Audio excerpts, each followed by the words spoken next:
Welcome to Florida Focus, a college football podcast. My name is Brandon. I am a lifetime Florida State Seminole fan. And I am Chris, and I am a bummed Gator fan. And we are putting aside our differences as rivals to bring you the fantastic world of college football throughout the Sunshine State. And as we discussed, Chris, today's show will be a slightly different format. We do want to start off as usual with the Gators. They do lose in Jacksonville to Georgia. We will certainly get to the Florida State-Miami game. We will whip around the state of Florida to talk about UCF, FIU, FAU, South Florida. And, of course, we will spend plenty of time on the news that Willie Taggart has been fired at Florida State. We both have plenty to share on that topic, and we will save that for last. So, Chris, go ahead and get us kicked off. Tell me what your impression was, positive opportunities from the cocktail party in Jacksonville. Man, I'll tell you what, this one hurts. The loss earlier to LSU didn't really hurt because you played well and they were a better team, clearly. But this one, a lot of people, myself included, I'm bought into it. We were good enough to surpass Georgia. I thought we were good enough. I thought we were playing better currently. And I thought that having the bye when we did, getting our guys healthy, that would really help us. But it wasn't enough, and this one hurts. With this win, Georgia takes control of the East. Florida still mathematically in it. We need Georgia to lose twice, and they have, I think, home against Missouri, at Auburn, and then home against A&M. So Auburn and A&M could beat them. The chances of both beating them, it's small. So pretty much Georgia is going to win the East with that victory. Okay. And they were in control of the East, and they were pretty much control of the game the whole time. I mean, from the opening, the kickoff to the first snap, first series, they were just in control. Florida came out flat. I think we came out a little tight, and not just the players, the coaches as well. A lot of coaching mistakes, a lot of timeouts that didn't need to be called. One of us kind of hurt us in the end there, but we just seemed like we were, as a group, as a team, and I blame this on Mullen being the head coach, we just kind of caved into the pressure a little bit. Okay. This was for the East, and I think that Georgia handled themselves a lot better than we did. But there is good that the gap is closer. They asked Mullen in a press conference, I think Sunday, or maybe right after the game, how close are you to beating Georgia? He said 7 points. And that's what I was thinking. I was like, yeah, I mean, if you look at the last two games against them, it was a blowout and then a game that was competitive, but we lost. Now this game, we didn't look good, but only 7 points. So you can definitely say the gap is getting closer. It just stinks because I thought we were past it. I thought that we had closed it fully. And there were some things that I was wrong on. Last week I said I thought we would be fine if we did two things, and that is not turn the ball over and slow their run game down. And we didn't turn the ball over, and for the most part, we slowed Swift down. Now he kind of got loose a little bit at the end there, but we did enough, I thought, on defense, slowing them down in the run game. It wasn't enough. There were some other factors in there too, and I didn't think Fromm could be the one beating us. And he didn't play lights out or anything, but he did enough. He did enough to beat us. And there's some other issues which I'll talk to in a minute here. But yeah, it's one stinks. It stinks. It stings. And there are some bright spots, but it's a rough one. It's a gut punch. Do you have anything before I get to the positives and negatives? I would say to all the Gator fans that those all feelings are justified. And you would think Florida's turned the corner and this is a game you can compete in. I think also the SEC is just so top-heavy this year that the Gators did play really well against LSU, and they did play really well against Georgia, but in the end you lose both games. And these are the types of games Gator Nation would like to see victories in. Georgia just continues to evolve their game plan. To the opponent, to the coaching staff of the opposing team. They tend to figure out ways to get things done that surprise still even me. And That was probably the biggest shock here, was just that Georgia came in with a very different approach than we expected. Yeah, and I was worried that everyone was saying that, oh, Florida's going to win, and no one was saying that Georgia's going to win, and Georgia's hearing that because they also had a bye. They had some players get healthy. And you could see that they came out with a chip on their shoulder, something to prove, and kudos to them. They proved it. As far as things that were positive on offense, you look at Trask's numbers. Like I said, we did not turn the ball over, and Trask went for 250 and 2 touchdowns. Now, unfortunately, most of that was in the second half playing catch up. We did finish off strong in the fourth on offense, scoring 14 points. And again, Pitts and Swain have become playmakers. They are our playmakers, but they really had a good game. Especially Swain coming up with that touchdown pass in the second half. He almost went for 100 yards, Swain did. Yeah. And Pitts, 78, So we're good at, I think Mullen and Trask are good at spreading the ball around and not just keying in just on one guy, and we have so many options. So that's still going for us, and that makes me feel good. Defense, like I said earlier, we slowed Swift down, especially up the middle, but towards the end of the game they got some outside runs with him, and that really kind of hurt us. And we kept it close or within striking distance towards the end there. We didn't really give up, even though we were getting outplayed. We never really gave up, and we had a lot that still needed to go in our favor, but we were in striking distance, and I feel that in the past that game would have been a blowout. With other coaches, that game could have got out of hand, but it didn't. That catch, not catch, that was reviewed. That everyone's like, oh, it's hit the ground, except the guy that it mattered the most. And then they go right after. And that would have set them. It was third down. That would have set them up for field goal. Then they go in and score a touchdown, and that really changed the dynamics of the game. Did that cost us the game? No. There's many, many more plays, and that was early. And some will say that maybe we had it coming after the game to South Carolina where a lot went our way. It's all valid. But still frustrating when you see it there, the guys in the booth, the guys that commentating on TV are like, oh, yeah, it definitely hit the ground. And then what? It didn't? So that kind of stinks. That stinks. But the areas of improvement, man, our defense is just some games – especially up front, they look like they are unstoppable against weaker lines, O-lines. But you get a top O-line like LSU in Georgia, and it just seems like it's tough to get through them. We didn't. That was especially third down. They converted third down after third down, especially that one at in the fourth quarter where we were trying to get the ball back, and if we stop them, we have maybe a minute left and possibly tie it. And the way we were playing, it looked pretty good. They convert on third down, and it was very frustrating. We didn't have much pressure on Fromm, but we did a couple times. The times that we actually penetrated the line, got to Fromm, he either scrambled enough to get a first down, or he moved in the pocket and was able to find an open guy. And that, tell you what, that is super frustrating when you finally get some pressure and it's for nothing. And what bothered me the most, what was different, I could be wrong on this one, but I think we were playing man or playing back a little bit with our corners. We were playing zone and playing soft coverage, and usually we play man, and that really hurt us early, especially Trey Dean playing that star nickel position.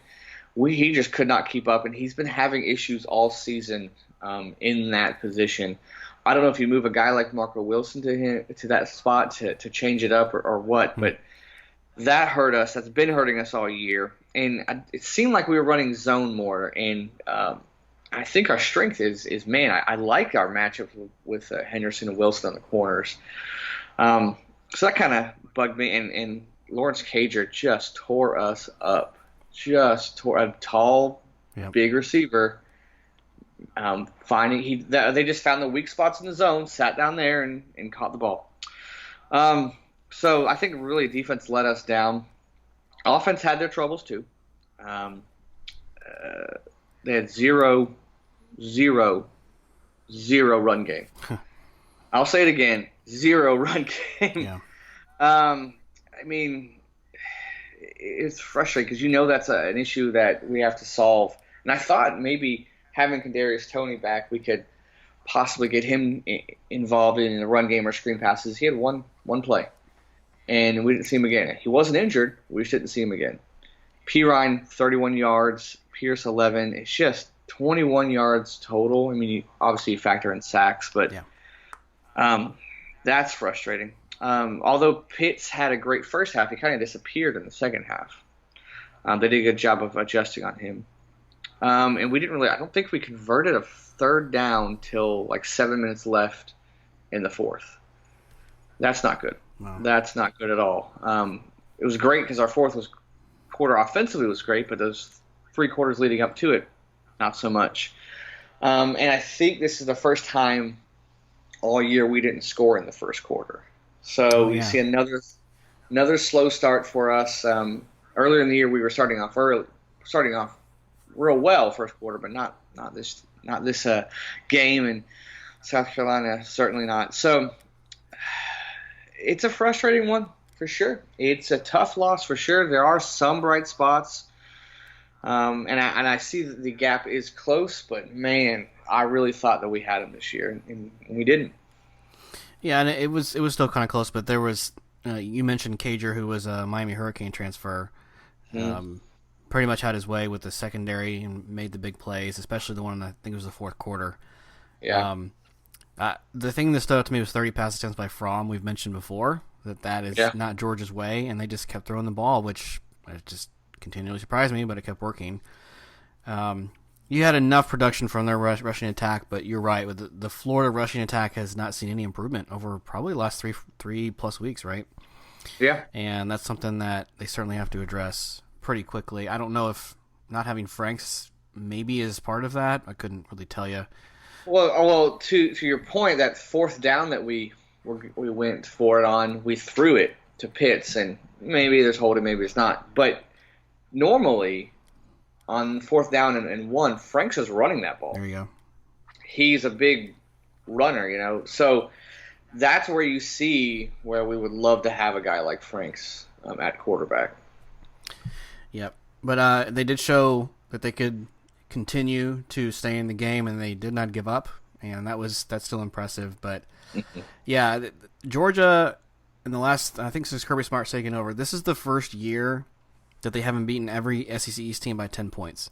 They've actually slipped up. They lost to South Carolina in overtime by 3, and then they only beat Florida by 7. So by their really high standards in the past, this is something that they would like to see that continue to grow a little more. So you're absolutely right when you say the gap is closing, because that's exactly what's happened already this year. Mm-hmm. Yeah.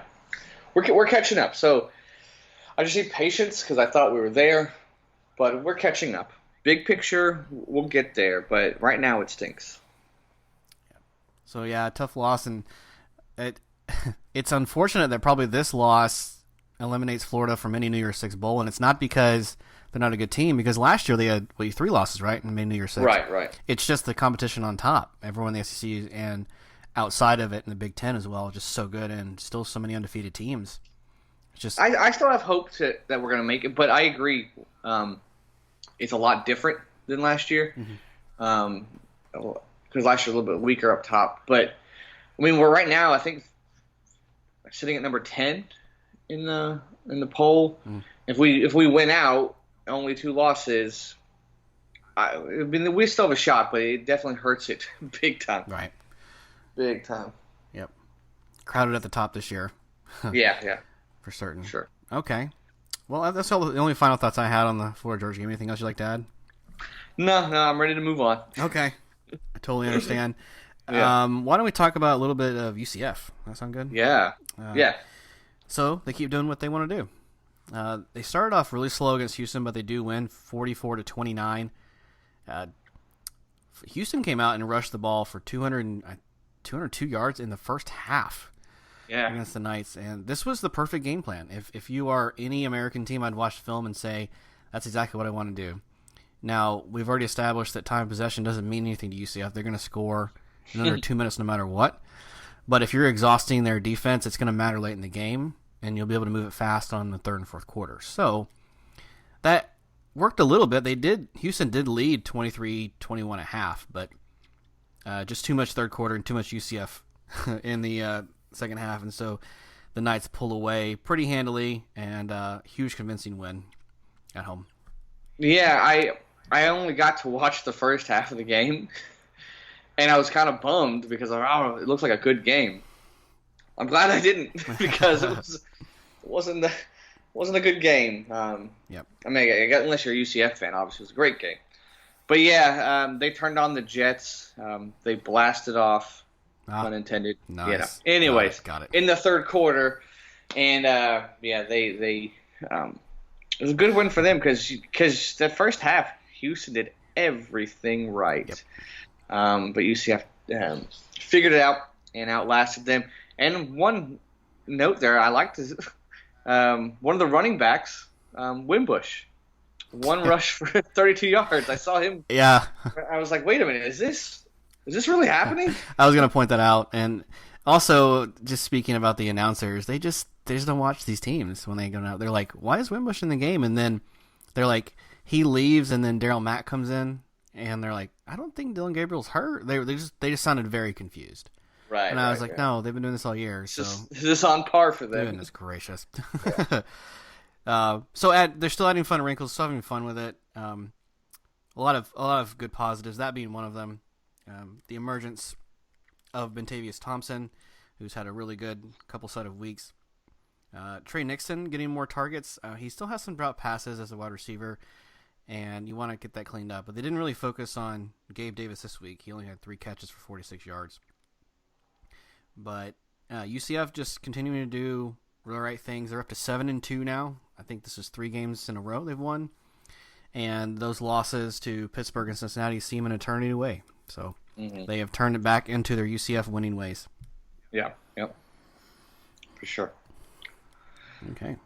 Let's see. How about the lane train? A little FAU action. Yeah. This is an interesting game because, first off, they win 35-24 against Western Kentucky on the road. And they were down 14-0, and they scored 4 straight touchdowns and really took control of that game. Good win for them on the road. They definitely needed this win for sure. And I think they're bowl eligible now. Yeah, they're bowl eligible now. So real good for them. Kind of rough start early because obviously the competition was tough. Yeah. But they seem to be rolling, and a solid win on the road. Robinson, 259 and 2 touchdowns. Solid effort from him, and 189 on the ground rushing as a team. So good job for the Owls and the lane train. Yeah. Well, when they got to that big lead, I really thought Western Kentucky had it, and I thought I was onto something. But yeah, the Owls have really, really catching on right now at the right time of the season. Yeah, and everything's firing. They don't give up. They have good balance, offense, defense. Their coach still gets them excited for games, and that's always a good thing. It seems like they saved all their losing for the first month of the year, and they haven't looked back. Yeah. So I think they're tied or in the contention for winning their division. I think it's a situation where they control their own destiny. Okay. But there's only with 4 games left, so it's crunch time. Yeah, for sure. Yep. And then we have, let's go to FIU. Yeah. Winning a close one, I would say, against Old Dominion, 24-17. And really, I mean, Old Dominion came out and they got a score on defense. I think it was a fumble recovery for a touchdown.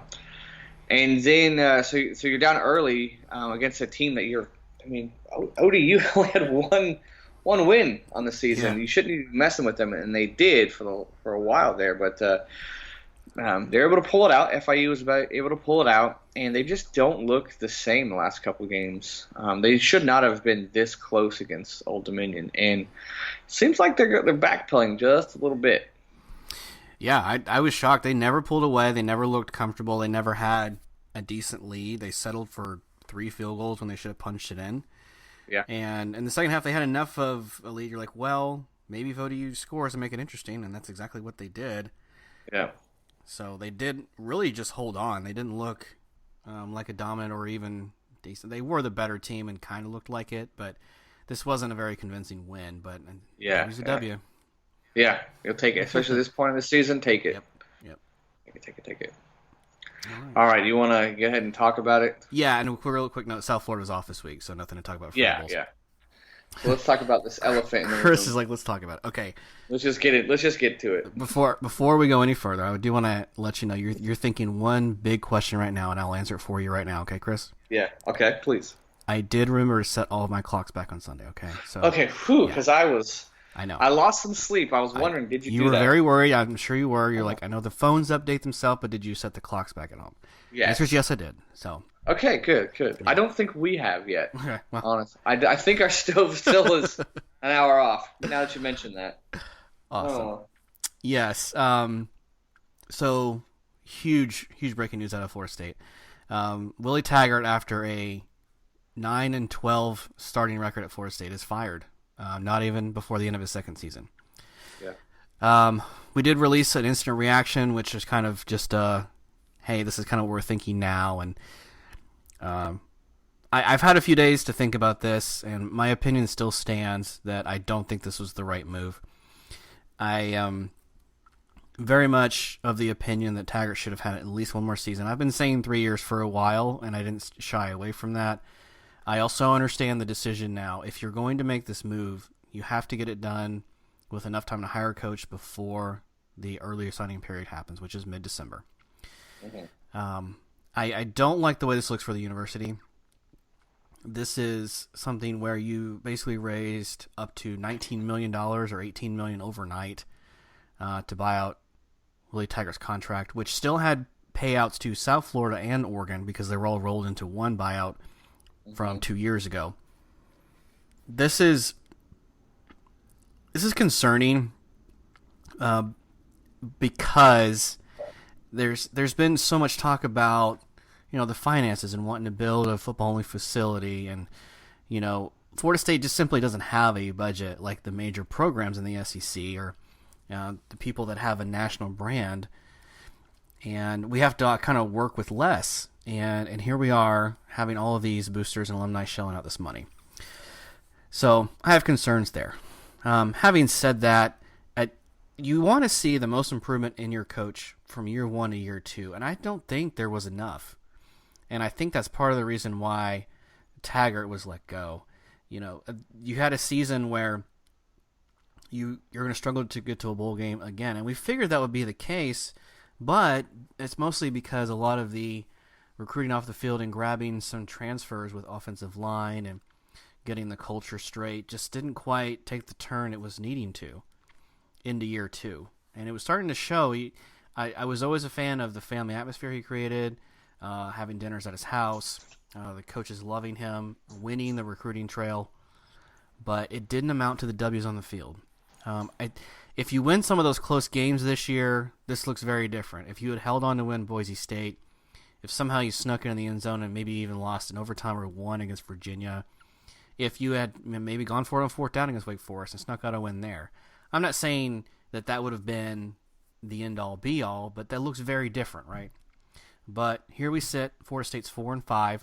They come off of a very, very bad performance against Miami. This was the worst loss of Taggart's era by far. You're favored to win at home. I think it was all the way up to about 3 points by the time this kickoff was upon us. Mm-hmm. And you laid an egg. 203 offensive yards. That was our worst offensive performance at home since 2006. 13 seasons hadn't been that bad. We ran 69 plays on offense, and 16 of those were tackles for loss. 9 or maybe 10 of those, which were sacks. The linebackers, which, Chris, you nailed it, and the defensive line for Miami, a decent defense, and actually a borderline great defense, said, we're going to shut down Cam Akers. And that's exactly what they did. We did nothing. 66 yards the entire night. He does score our only touchdown, but it was on a pass. We did kick a field goal, which I was walking on pins and needles for, but it did go through, and just nothing the rest of the night. And I knew that something was wrong when we're down 24-10, we get the ball back with about 6 minutes left, and we're just running the clock out. I could not believe it. I was just embarrassed. It was the first time in a couple of years, Chris, I turned it off. I quit watching the game. I don't do that. In fact, I usually go back and rewatch, but this week I couldn't do it. The news later didn't help. But yeah, true. Miami is not a great team offensively. We held them, I think, under 40 rushing yards, 50, something like that. We stopped their rushing attack. They lived on the big plays, which we thought they might do. Yep. They had all the passing yards they wanted. There's just guys streaking open. Their wide receivers were just beating our D-backs. And, there was one point in the game, Tamar and Terry and Bandy, wide receiver versus D-back, they were going at it and jawing the entire game. It ended up going in basically a shoving match out of bounds where it was offsetting personal fouls for both guys. Right. That was the drive we scored a touchdown on. I said, well, maybe that gives us enough fire, enough motivation to get some things going. Never did. Hornibrook clearly isn't the answer, but James Blackman's not much better. Cam Akers didn't even come out with the wild cam. I think supposedly he was injured this week, so Taggart said he didn't practice as much, whatever the reason may be. Your leading receiver has only 40 yards, 4 catches. That was Terry. And it was just flat out embarrassing. This was our only, now that I think about it, if you're excluding Clemson, only game where you're thinking, it should be one score, and we lost by 17. Yeah. So, you just can't lose to rivals like this. I get it. I'll dive into where the future goes from here, but I'm interested to hear your perspective from the other side. I'm a little shocked too how this played out. I thought that Miami was going to make it close, and I thought it was going to be a close game, but to lose at home to Miami I don't know if that's rock bottom for the Taggart era. But you said it was the worst loss, so yeah, I'll echo that. The big playability that Miami at times had really showed up, and Florida State's defense made Williams look like a great quarterback. He's not. He's a okay quarterback. They made him look like a star. And that's one of the things that I noticed, that Florida State's secondary they have some guys on the D line that are okay and some linebackers, but the secondary is definitely a weak spot, and Miami torched them several times. And then Miami was capable of taking out Akers, and you really see the lack of depth on Florida State's offensive with weapons. Akers and Terry, maybe McKitty. After that, you can't really rely on Matthews. You can't rely on Laburn, and you really need to. You need to find that guy or guys to step up, and they just haven't. You really see that we knew their O-line wasn't good, and they made a pretty good defense look great. And yeah, this was bad. This was really bad. Yeah, it was, and it wasn't like, oh, this was close, or like Miami's a college football playoff type of team. Yeah, these are both 4-4. They should have been your equal, and this was a game that Florida State just didn't show up for, and it just looks like gave up. What really stinks about this, Chris, is forever now when I talk to a Miami fan, they're going to hold this over my head. We beat you so bad, your coach got fired. Yeah, and they're not wrong. But I can never live that down. Yeah. This like you said, quitting. It reminds me a little bit of the Gators in Missouri last year. In that, I think we were the better team, but we just did not show up, and they just made us look awful. And it's very frustrating because Miami is a decent team, they're middle of the road, but they look like a playoff team. They really did. I see. I get why Taggart was fired when he was. Now here's a question: if they lose Spade by 3 points, is Taggart still have his job? That's a great question. I've pondered that. I don't know, and I don't think so. Everything that's come out now in the last couple of days tells me that this was kind of already in the works. And from what I understand, Lynn, who was kind enough to come on the show early on this season, ticket holder, said that a lot of major boosters were at this game. So I think it probably now, looking back, is a fair assumption. If we didn't win this one, he was gone. Gotcha. Well, say that FSU did win, got to a bowl. Does that give Taggart another year, or was it going to be fired at the end of the year no matter what? At this point of the season. Yeah, I still think 6-6 would have been enough. Well, hang on. Beating Miami, beating Boston College, beating Alabama State, so that actually would have been 7, excuse me. I think that would have been okay. I really think it swung that closely because they're just, if you're going to lose to Wake Forest, you're going to have to make it up for it by winning the next 3.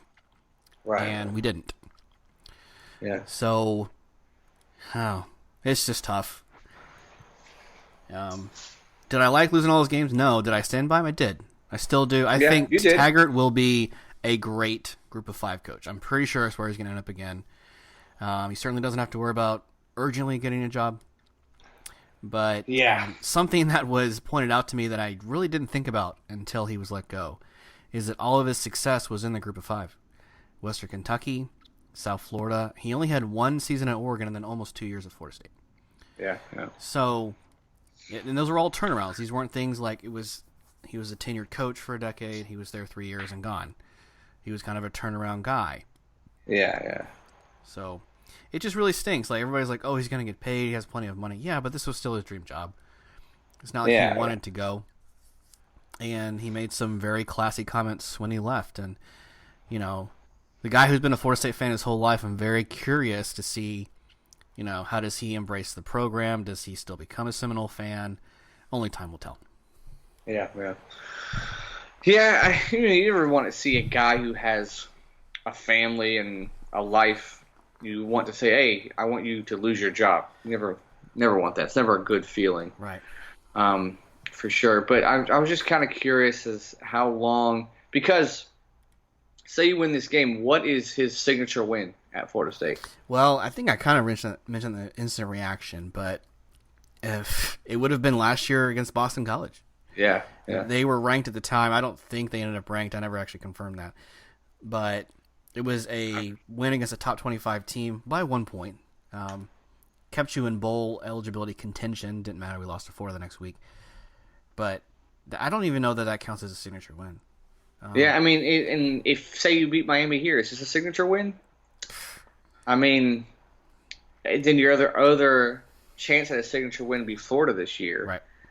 Like, I just don't a lot of negatives and not enough positives. Yeah, there were no big wins. That's the answer. Yeah. So where does Florida State go from here? So a few thoughts on this. Odell Haggins, an interim head coach. This is not a headline from 2 years ago. This is a headline from right now. He was 2-0. He took over Florida State after Jimbo Fisher left for Texas A&M in 2017. He did keep our bowl streak alive, so we added 1 more year onto that. The Noel Nation will always remember him for that, if not for the 26 now years of service he has been at the university. Yeah. So he will coach, as far as we know, the rest of the season. My thought is that Florida State will have their next head coach in the next 3 weeks. Okay.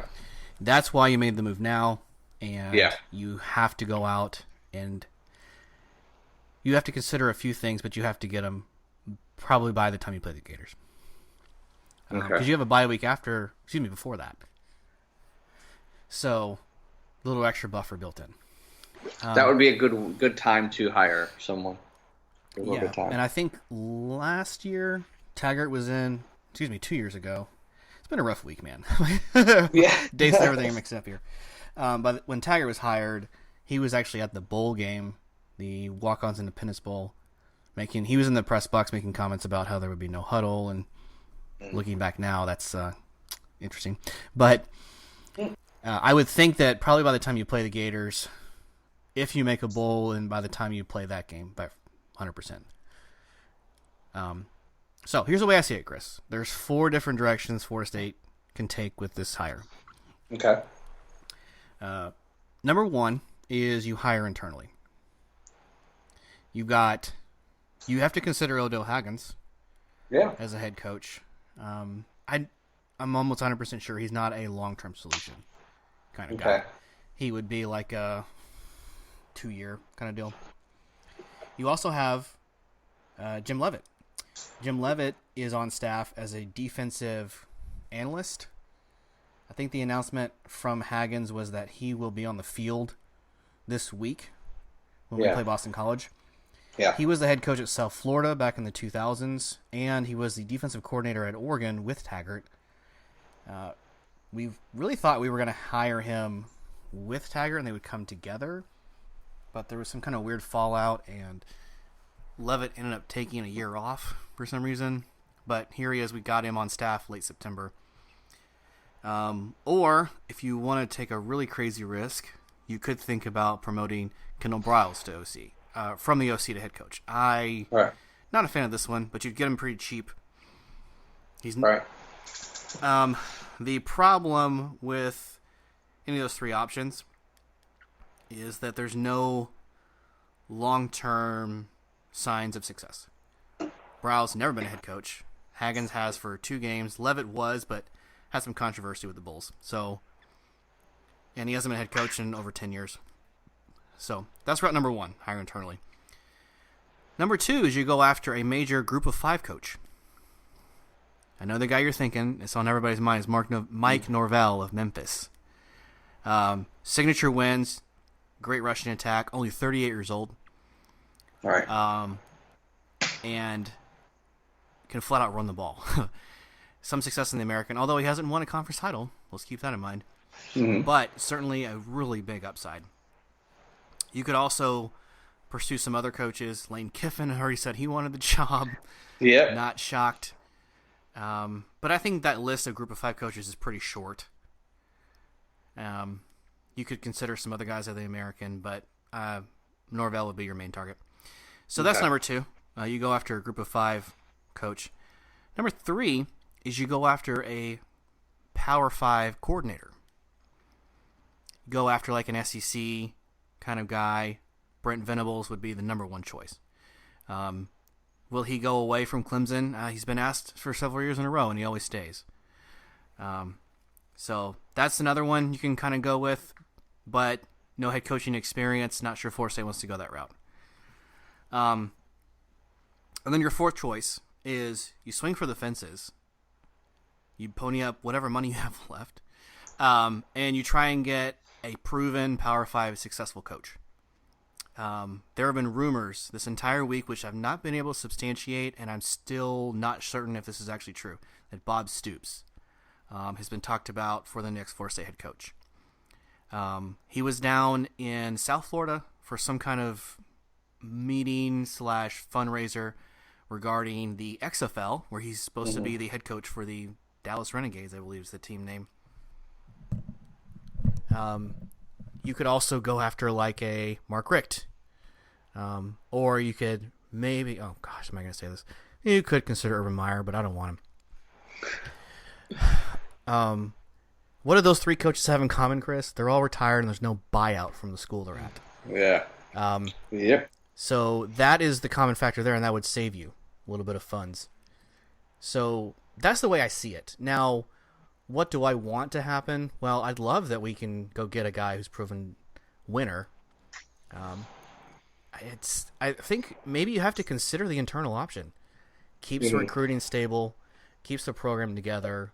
Odell Haggins is a null through and through, so I think he would definitely be the one you'd look at the most. Otherwise, you're talking about buying contracts out. If you want to go after like Mark Stoops at Kentucky, I think he has $9 million left on his contract. They were rumoring like PJ Fleck out of Minnesota. Well, they just gave him an extension today of like 9 years, so that's done. There's so many things that go into getting a coach to move schools. It's tough for the school after paying that much to justify a huge payout to a coach. And if we had all this money all this time, why weren't we spending it on other things? It just baffles me. So that's kind of the way I see it going forward. I'm curious to see who you think would show up or what route you think they would take. I mean, I don't know for sure, but I've heard reports that Meyer was not interested. I heard something today that Bob Stoops was not interested. Again, hearsay, right? I don't know. I really don't know. I don't think a coordinator, unless it's internal, maybe I kind of see your point internal. I wouldn't go for a coordinator anywhere. I think if you want to keep this fan base, you need to. I think it's either internal guys that I don't know if Odell's the guy to go for. I don't know if his name's big enough, but one of your coordinators to patch it up right now, or go for the fences. I think a Stoops at Kentucky would be a good. He's a good name. He's won in the SEC. Obviously, he knows the program. Don't know if you can afford him with the buyouts and everything like that. I think that's it's your best choice because he's really proven a great defensive guy. I've heard even Mike Leach thrown out there. I don't know if you want to mess with that because, I mean, you think people are laughing at you now, right? But I mean, the guy is a good coach. Don't get me wrong. But again, I think Lane too. Like I think people are just mad at you. Yeah, I think Stoops at Kentucky is the one that you should really be going if you can afford it. That's the caveat there. If you can afford it, I like the what's the guy at Memphis? Mike Norvell. Norvell. I like that one too. That's a good one. I think those two are the ones you should go for. I would say Stoops and then Norvell. Okay. Will it happen? I really don't know. Maybe Norvell's maybe more realistic money wise. Yep. As far as I was trying to think of the other names that you mentioned that were retired. You said Stoops, Meyer, Mark Richt. I know he had a health issue a couple weeks ago. He had a minor heart attack. Actually, he said he's fine, but he's currently like on the ACC network as an analyst. Okay.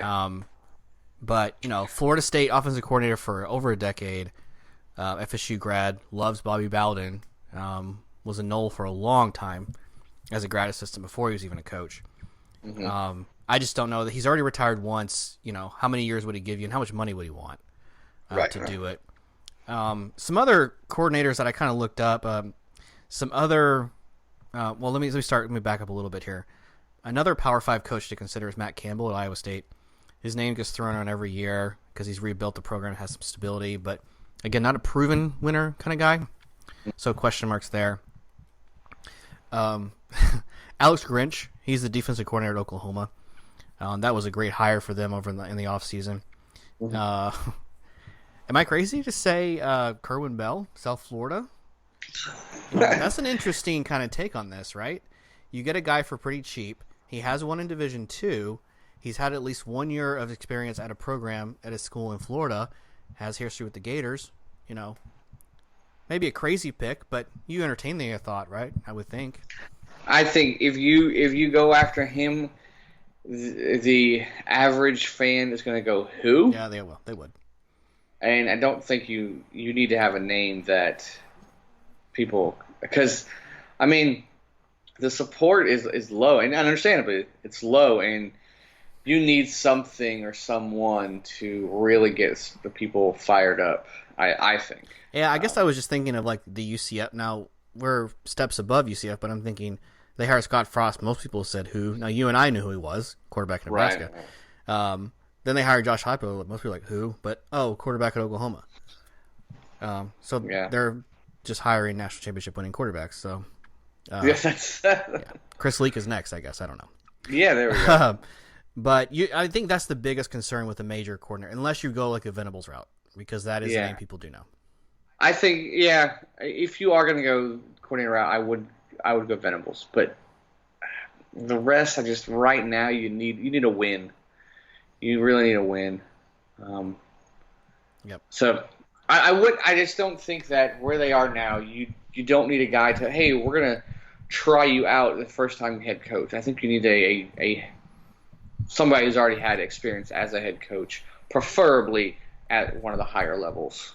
That would definitely be the way to go. Other side note here, and there's nothing proven of this, but here's just my thought.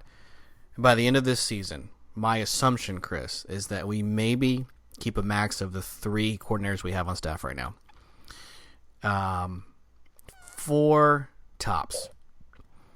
The entire defensive staff, the only guy that maybe stays is Odo Haggins. Everyone else has got to go. Offensive coordinator, Brile stays. They probably keep his offensive line coach that he brings with him. I forget his name, because they're kind of a package deal-ish. And Jim Leavitt, who I just don't know his status. Like, is he technically an analyst or is he a coach? I don't know which category he falls under. Those would be the only 4 guys, I think, that stay around. After Jimbo Fisher left, everyone was gone after that too. So that would be probably what you would expect to see. And it's been interesting to see how the players react. Some recruits have come out and said still a no. Some are just on the fence. They're like, we'll see. Some have already made decommitments. Knighton, the running back from state of Florida, excuse me. He was at Florida State. He's decommitted. He's going to visit Florida this weekend when you guys play Vandy. So, that kind of stuff is going to happen. Fortunately, up to this point, we've only lost like 1 or 2 commitments. So, we've done a decent job of keeping the guys that said they want to be here. Yeah, it's a tough one, man. And I think it's going to get maybe darker before it gets brighter, to be honest. But I really think that you had to make this move now, especially the way they lost. And I think it was going to be inevitable, honestly. Like, there was no dramatic shift in the program. And it stinks that a year and a half, you have to make that call, because in the past you could get 3 years was the norm. Yeah. If you're not doing it in 3 years, then you get the axe. Now, a year and a half, if you're not even at least showing signs of going in the right direction, you're gone. So I think they had to do it now, especially with the early signing period. You just needed some kind of something positive. And although I hate to say it, like, getting rid of Taggart, I think, was a positive, because that was, hey, we are doing something. We're making an effort. But it's awful. It is awful for sure. Yeah, I just think this would mean 2 out of 3 seasons you're still behind the 8 ball with recruiting, because you take a major hit with coaching. Yeah. And Florida State has now had a losing record in the ACC. This will be the 3rd year in a row. Well, non-winning record. Maybe 1 year we went 4-4. I don't know. Yeah. But that's going to be the next 3 years now. That is exactly where this program is going to be because of this. I think so. And probably, yeah. It's struggling to get a bowl every year. Given the division you're in, given that the ACC has gotten some better coaches and they're more stable, this is going to be a lull period. Everybody was like, the 2000s were the forgotten decade. You ain't seen nothing yet.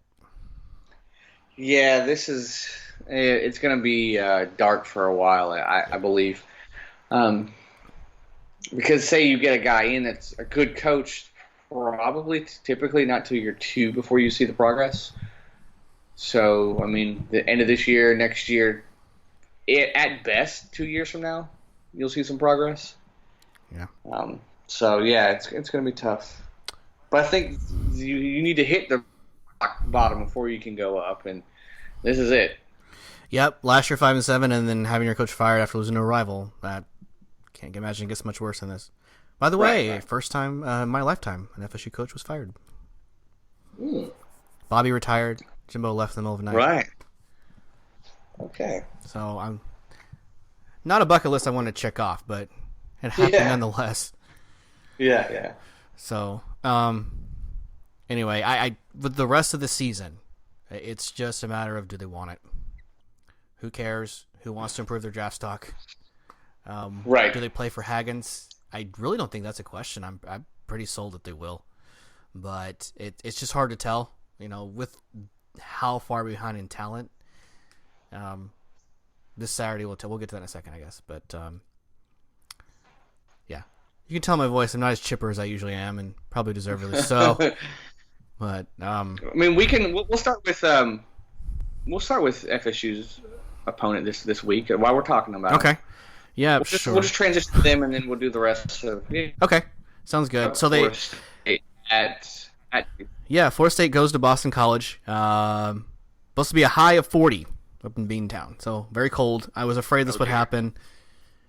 We did lose to them 2 years ago, 35-3, at Chestnut Hill. I think at this point, Vegas is on to the fact that, hey, Florida State may actually give up. And Boston College did have one of their best performances of the season against Syracuse just last week. Now, we've already established how bad Syracuse is.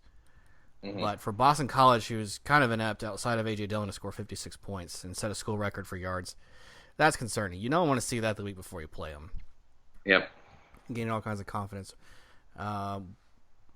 We've always said, though, never want to play a team coming off a loss, which we are. Huge loss of coaching and on the field. So, this is going to determine a bowl. We've known that already. We knew you had to split Miami and BC, beat Alabama State. Tamarian Terry's just disappeared. I don't get where the last month he's been. Cam Akers apparently is hurt. He did not get the yards he was supposed to. Now, Boston College's defense will allow some yards, even with a banged-up Cam Akers. He should still get his, 120-ish and 2 touchdowns, I would think. And I'm not saying this to be pessimistic, but given Boston College's performance and how they just seem to catch us at the wrong time, I'm actually picking BC to win this game. Okay. I don't think they're the better team, but I think that Odo Haggins will have them prepared and wired up, but I've seen the talent in the field, and they can't win a game that they need to. So I'm taking the Eagles. Okay. I'm very curious, as well as everybody else, is how they respond. Now, last time they were put in this position, they responded well, but I think this is a little bit different. Just the way it went down, where the program is at now. On the road, I think Florida State maybe be the toss-up who's the better team, but Boston College is on the up and Florida State is on the down. And I wouldn't be too shocked if they routed around Odell and played well. I just don't see it, especially after last week's performance. I'm going to go BC as well. Okay. I'm going to say 27-20 by a touchdown. Ooh. Score prediction. Oh, yeah, no. Let's see. Boston College 34, Florida State 20. Okay. If they're going to lose, they're going to lose by 2 touchdowns. So, okay. They lost by 17. And when I was watching the Miami game, I said, okay, we made it 17-10. I think that was third quarter, early fourth. Right. We had a chance to come within, and we just got killed on field position. Terrible punts, massive penalties. We were staying behind the chains the entire game, which you can't afford to do. Right. So I really don't want to be saying all this about Florida State because this is my guys, but I'm just seeing the temperament of the squad. So go out there and prove me wrong. How about that? All right. So let's see. Let's move over to Florida. The Gators have to rebound and respond to their loss to Georgia. Well, good thing about this is that if you need to rebound to a crushing loss, what better way to do it at home versus Vanderbilt? So this is a good setup for us. Now, if it was last year, it was Missouri. It was a little bit better than Vanderbilt. Now, I am worried it's a noon kickoff. We are down a little bit, and we're probably going to overlook Vanderbilt. Oh. To be honest, a little bit. I would not be surprised if this game is real close for a half, maybe even three quarters. I wouldn't be surprised at all if we came out slow this game. Okay. Vanderbilt, is it Vaughn? I think Keyshawn Vaughn is their running back. Yeah, their running back. He scares me. He's really talented. He tore us up last year, not just on the ground, but receiving as well, till he got hurt in that game. But they're going to be on their third string quarterback now. The first two are on concussion protocol, and their defense is young, so that helps us. I think we're the better team. I think we're going to win, and I think the score might not indicate how close it was, but I think we're just going to be too talented enough to beat them. I think Trask, at least he is still clicking. With him, we have our issues with defense and the running game, but Trask and the receivers are clicking. I think that's going to be enough.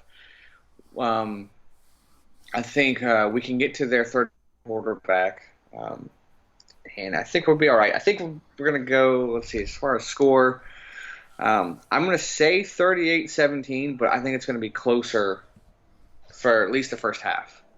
I think we score some touchdowns in the second to extend the lead and whatnot, but I think it's going to be a little bit close there for a while.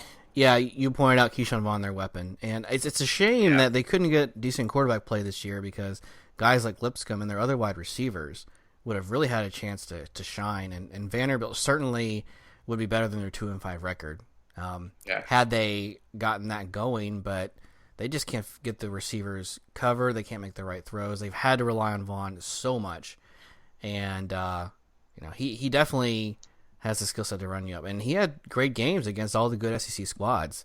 So, even against a good defense like Florida, I think he's still going to go for 100 plus, a couple TDs.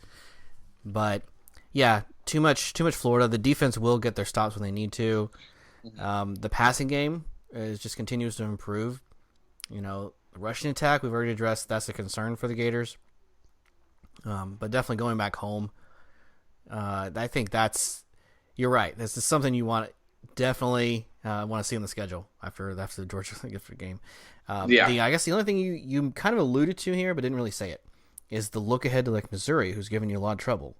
Yep. Do you look past Vandy to get prepared for them?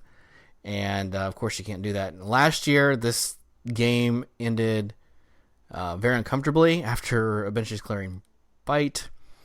Teams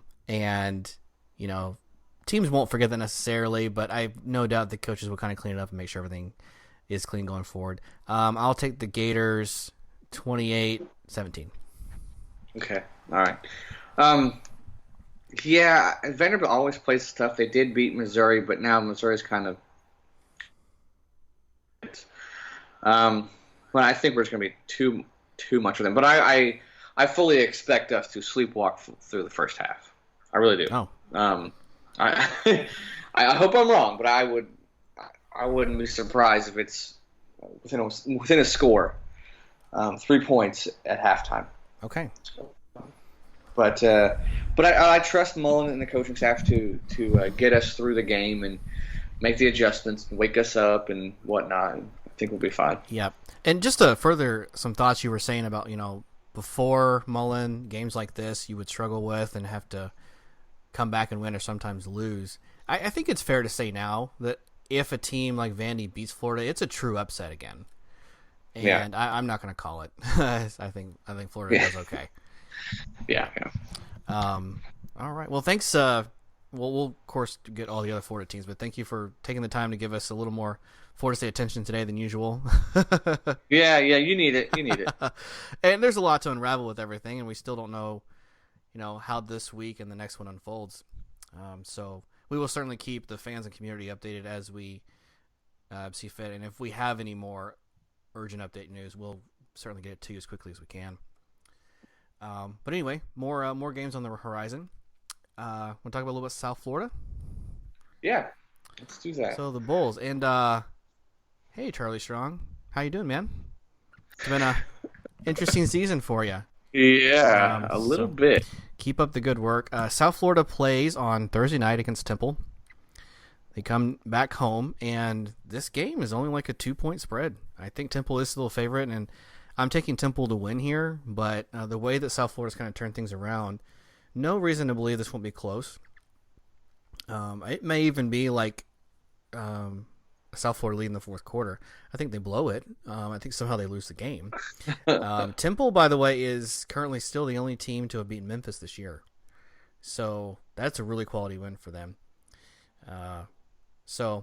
They've the other time I've seen Temple this year is when they played UCF, and you certainly thought at first it would be a close game, and then South Florida blew them out. But the skill level definitely favors the Owls out of Philadelphia, so give me Temple, 10 points. Temple's last 3 games: Memphis, SMU, UCF. I think they can handle South Florida. I think it's a welcoming thing for them. Sure. South Florida is coming off a bye, huge win against ECU. So you do have to worry about that if you're Temple, but I think Temple's just too much for them. So I'm going to go to the Owls as well. Okay. All right, very cool. Let's see here. FIU plays FAU. Dun, dun, dun, dun. Game of the week. All Florida matchup. Yeah. Go ahead. I got some thoughts, but I'll let you go first. At FIU, that is stumbling a little bit, and you see a team that FAU is going in the right direction. And the spread is 10.5 FAU, and I think they get it, and I think they cover. I just don't have any confidence in FIU. And beginning of the season, if you asked me who's going to win this game, FIU, and I wouldn't have even hesitated. Right. But now you have to go with the Owls, the Lane Train, and I think I think the spread's 10. I'll say 2 touchdowns. Okay. Yeah, it's crazy to think that the preseason had the Panthers about 10 spots higher than the Owls, but the Panthers it really started with the La Tech loss when they were on the road, and they lost Morgan for a while, so their timing and offense just was off rhythm. But the performance last week against ODU, it puts in the light that things are not back 100% where they should be. So yeah, I couldn't say how much. I mean, Florida Atlantic has won their games by quite a bit, right? Yeah. I mean, they beat Western Kentucky by 11. They beat Old Dominion by a lot. Close. It's not much. Not so much. Not so much FAU. It's just FIU. It's the reason I'm going for it. Okay. Yeah, but I'm still I agree with you. I still think Kiffin gets it done. FAU wins. Okay. Let's see. You want to do UCF Tulsa? UCF Tulsa. So Tulsa is 2-7, but they're just this close. You can do I'm spreading my finger and thumb just slightly apart. They're this close to getting some big wins. They took SMU to overtime. They've played just about every American opponent tough. We know going into the season, Tulsa had their struggles. Right. They certainly needed some coaching support. Don't quite have the athletes. Keelan Stokes, their wide receiver, has probably been their on and off best player this year, but it just hasn't resulted in wins on the field. The only thing tricky about this is Central Florida has to go on the road on a Friday night. Last Friday night was Cincinnati, so take that for what you will. I think with the Temple win, UCF has exercised some road demons and figured out how they can get some wins. Tulsa is having a rough year. They also are that team that always schedule those hard Big 12 games. So they always start off behind the 8 ball just with terrible losses that crush you. But there's no way I can't take UCF at this point, even the rest of the year. I think the Knights do get it done on the road. And I cover the spread. Let's see here. Get 17. Holy cow. Actually, I'm going to take Tulsa to cover the spread just because UCF has put in a lot of second, third string in the second half, and a lot of teams that shouldn't have covered the spread did, like East Carolina, because they scored and just got garbage time stuff. So right. But yeah, they win comfortably, and I'll take my 14, I guess. Okay, yeah. I mean, UCF is obviously the better team. You make a good point. On the road on a Friday night, I think Tulsa is going to put up a fight for the first quarter, and that's the last you'll see of them. I think UCF covers, and it's easily covers. Okay. I see your point about putting them back in. I mean, the backups in. I think Tulsa goes out, starts swinging, but they don't have enough punches. UCF big. UCF big. Okay. Yeah. So just real quickly, I just want to play a little game. Who is bowl eligible? You want to do Miami Louisville first? Yeah, let's do that. Then we'll play our games. Sorry, I always seem to forget one team. I can see why you would want to forget them. I get it. Yeah, my apologies. All right, yeah, Miami Louisville. Go ahead, man. Yeah, Miami's rolling right now. Especially they've got to be high off the win of Florida State there in Louisville. They're okay, up and down a little bit. They did beat Virginia last week, but or 2 weeks ago. But you got to go the Canes on this. I think Williams is maybe now their guy. I still don't know if he's the guy. But Dallas is back from his injuries. Jordan's rolling, and that defense, now that they have some confidence, you got to go. I got to go Canes on this. This game, to me, is very interesting and very good. You have two teams that are 5-3 and are playing really well the last month. Honestly, you had asked me what was Florida State's best win in the Taggart era. Boston College last year. Their second best win, beating Louisville this year. Louisville ended up being a great team, and what a turnaround. You're talking about a team that went 2-10 last season. No conference wins. I'm going to go with Louisville here. I actually would have taken them regardless of the Florida State outcome. I understand that they have played really well. They've handed Wake Forest their only loss. They did beat Virginia.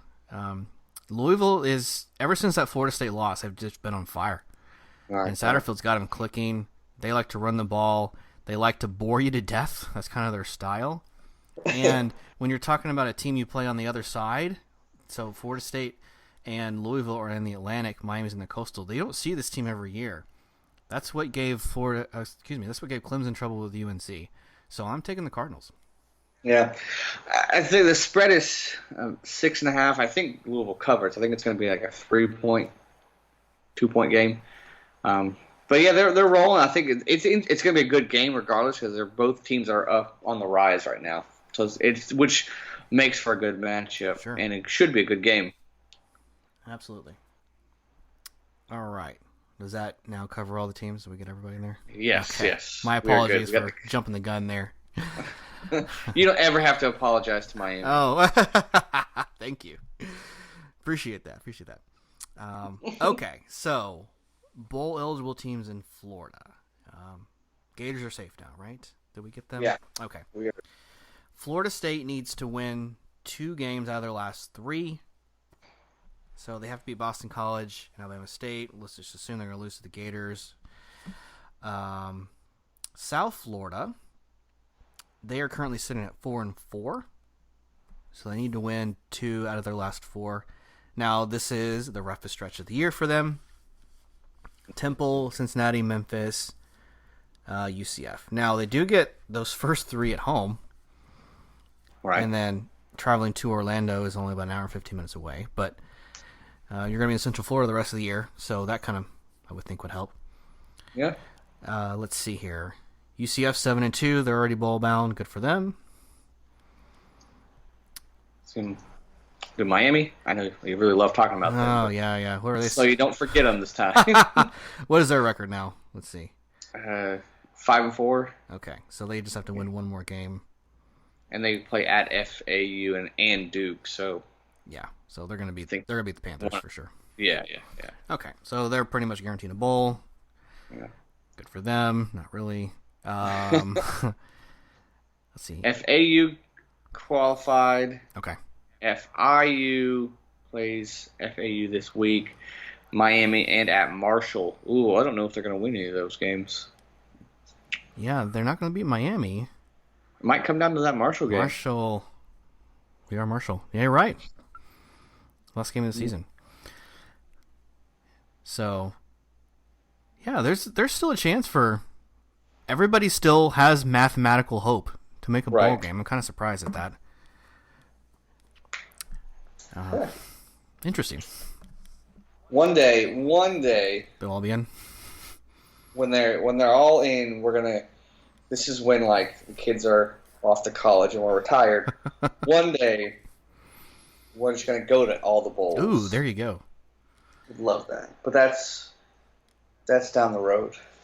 Yeah. But they all have to qualify, and the kids have to be in college, and I have enough money to do that. Money, yes. So, so in other words, it's probably not going to happen. Probably not going to happen, but I can dream. Yep. All right. Well, it's been an interesting week from the Florida State perspective. You know, Gators had their struggles. Everyone else did pretty decently, but with Willie Taggart being gone, with the Gators falling to the Bulldogs, anyone who else want to get in touch with us, Chris, the fans or community, how can they reach out with their thoughts? Please go to FloridaFocusPodcast.com. There you can find all the avenues to reach us, to listen to us. Please share with your friends. If they have any input on Taggart or who should FSU hire, send those comments our way. If you're a Noel fan, not a Noel fan, let us know who do you think FSU should get, and maybe who they will get. Yeah. You know, or maybe if you want, make a fave 5 of the coaches that you want to see. FSU. Yeah. But yeah, that FloridaFocusPodcast.com is the place to go. All right. And always, we would appreciate any feedback in the form of a review on iTunes or your podcast player of choice would be preferable, but just leave the feedback however you do it. Mm-hmm. All right. Well, it's been fun. It's been therapeutic, as many of these sessions have been. So, yes. Any final thoughts before we sign off, Chris? No. I think we both agree we want to get this week behind us and start looking forward to the next week. Indeed. Yes. So thank you, everybody, for listening. Thank you, Chris. And this is Brandon saying, go Noles. Go Gators.